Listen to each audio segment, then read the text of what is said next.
The Devil's Deal, Whitey Bulger's blood pact with the FBI. What if the FBI's most wanted monster wasn't a hunted fugitive but their golden boy? A snarling Irish wolf in sheep's clothing, fed insider intel to slaughter rivals while the G-men looked the other way.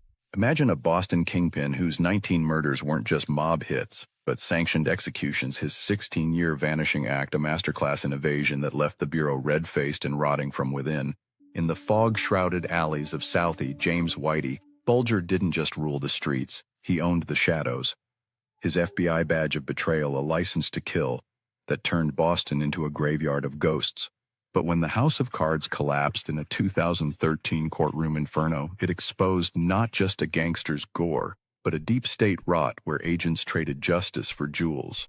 This wasn't a conspiracy whisper. It was a scream from the grave, proving the Watchers were the worst wolves of all. Strap in as we plunge into Bulger's bullet-riddled saga, where loyalty was lethal and the truth still stings like a shank in the dark.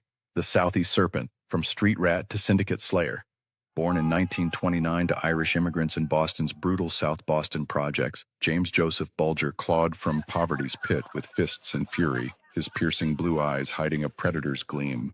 By 14, he was Whitey, for his shock of platinum hair, running with the Shamrocks gang.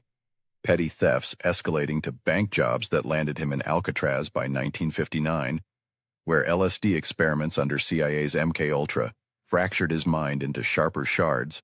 Released in 1965, he slithered back to Southie, joining the Winter Hill Gang, a Celtic cartel of loan sharks, bookies, and body disposers. His brother Billy, a rising state senator, the perfect political shield. Whitey's rise was rocket-fueled. By the 1970s, he'd seized the crown through ruthless rubs-outs, his K&A gang alliance flooding Boston with Irish extortion rackets that squeezed millions from terrified truckers and tavern owners. But the real venom? A 1975 pact with FBI agent John Connolly, a Southie kid idolizing Bulger's swagger.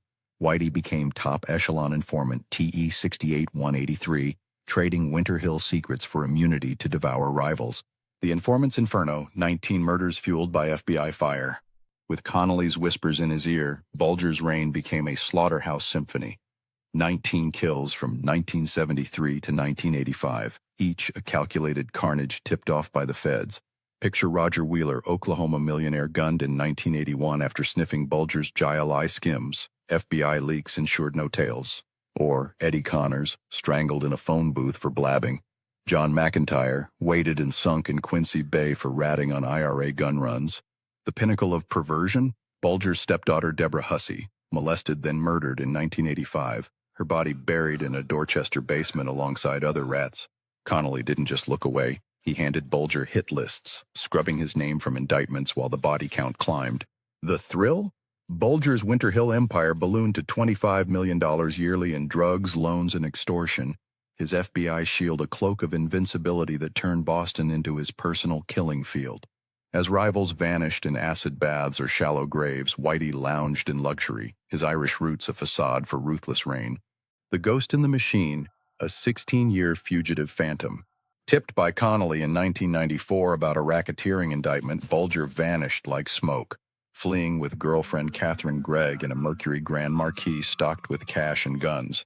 For 16 years, he taunted from the shadows.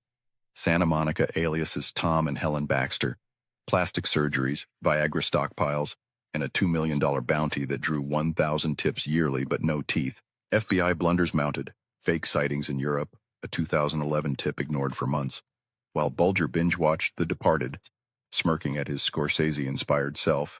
Captured in 2011 after a neighbor spotted Grigg's cat obsession, his apartment yielded $822,000 in walls and 30 guns, his defiance unbroken. I got away with it for 16 years, beat that.